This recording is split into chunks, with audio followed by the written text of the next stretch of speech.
左边的臀胯部，这个基础的结构是对的，这几个结构啊分别在什么位置，这个是可以的。但是有一个非常明显的问题呢，就是它和模特基本上没有什么关系，也就是形不够准确。这些呢，像是概念的编造出来的一个形，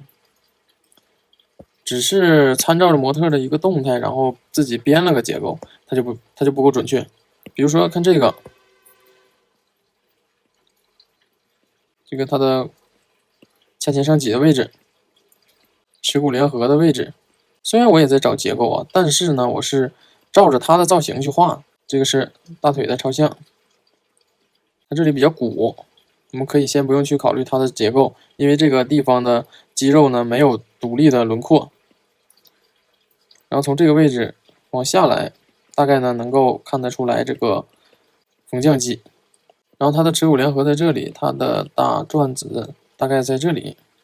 这个有点高了。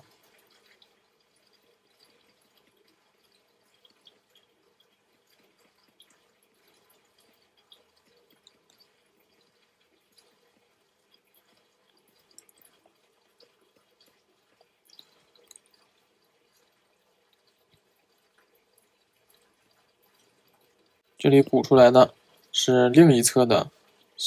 阔筋膜张肌，然后和股直肌之间呢，这里有一个穿插。